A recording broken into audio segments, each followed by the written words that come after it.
ভাই আপনারা যারা মনে করেন যে ভালো মানুষ রাজনীতিতে আসবেন না, রাজনীতি খারাপ, পলিটিক্স খারাপ, খারাপ মানুষদের জন্য রাজনীতি আসছে, আমি মনে করি ভাই, দয়া করে ভাই এই চিন্তা বাদ দেন ভাই। আপনারা যারা ভালো মানুষ আছেন, যারা ইমানদার আছেন, যারা দেশপ্রেমিক, আপনারা ভাই রাজনীতিতে আসেন দয়া করে ভাই। আপনারা রাজনীতিতে আসেন না বলেই এই খারাপ মানুষগুলা ওই স্থানটা দখল করছে। রাজনীতি খারাপ মানুষের জায়গা না, রাজনীতি ভালো মানুষের জায়গা।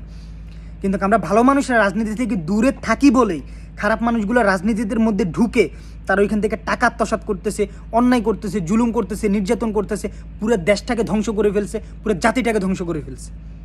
আমরা মনে করি যে রাজনীতি খারাপ জিনিস, রাজনীতিতে ভালো মানুষের জায়গা নেই। আমাদের এই চিন্তাভাবনা পরিবর্তন করতে হবে। ভালো মানুষ যারা আছেন তাদেরকে রাজনীতিতে নামতে হবে। আমরা ভালো মানুষ যারা আছে, আপনারা যারা আছেন, তারাই যদি রাজনীতিতে নামেন তাহলে আমাদের দেশটা পরিবর্তন হবে, রাজনীতি পরিবর্তন হবে, দল পরিবর্তন হবে, সিস্টেম পরিবর্তন হবে। এই রাজনীতি পরিবর্তন করার জন্য, সিস্টেম পরিবর্তন করার জন্য ভালো মানুষগুলোকে রাজনীতিতে নামতে হবে। খারাপ মানুষকে দমন করার জন্য ভালো মানুষ যারা আছে তারা রাজনীতিতে নামেন ভাই, দয়া করে নামেন।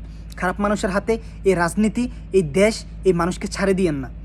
এদেরকে তো অনেক বছর, বিজয়ের 54-55 বছর পরে এসেও আমরা দেখতেছি যে আমাদের দেশের কি অবস্থা, তারা কি করতেছে। এই কারণে বলতেছি ভাই, দয়া করে ভালো মানুষ যারা আছেন তারা রাজনীতিতে নামেন, রাজনীতি করেন, এই দেশটাকে পরিবর্তন করেন, সমাজকে পরিবর্তন করেন। প্রথমে নিজে থেকে পরিবর্তন শুরু করেন। প্রথমে নিজে পরিবর্তন হন, পরিবার পরিবর্তন করেন, সমাজ পরিবর্তন করেন, এরপর রাষ্ট্র পরিবর্তন করেন। ধীরে ধীরে করতে হবে আমাদেরকে। এই যে খারাপ ম্যান্ডেট যেটা আমাদের মধ্যে ছিল, খারাপ কালচার, যে রাজনীতি খারাপ জিনিস, খারাপ মানুষ রাজনীতির মধ্যে ঢুকেই খারাপ কিছু করতেছে, এদেরকে সুযোগটা আমরা তৈরি করে দিছি। ভালো মানুষ যারা আছে তারা রাজনীতি থেকে দূরে আছে, আর খারাপ মানুষগুলো রাজনীতির মধ্যে গিয়ে প্রভাব বিস্তার করতেছে, ভালো মানুষগুলোর উপরে তারা জুলুম করতেছে। তা আমাদের এই সিস্টেমটাকে পরিবর্তন করতে হবে। দয়া করে ভালো মানুষগুলো রাজনীতিতে নামেন, আপনারা রাজনীতি করেন। আপনাদের হাতেই জাতি নিরাপদ, আপনাদের হাতেই দেশ নিরাপদ। ভালো মানুষ রাজনীতিতে আসতে হবে, আমাদের সিস্টেম পরিবর্তন করতে হবে, দেশ এবং দেশের মানুষের জন্য কথা বলতে হবে, আমাদেরকে লড়াই করতে হবে, ঐক্যবদ্ধ থাকতে হবে। ইনকিলাব জিন্দাবাদ।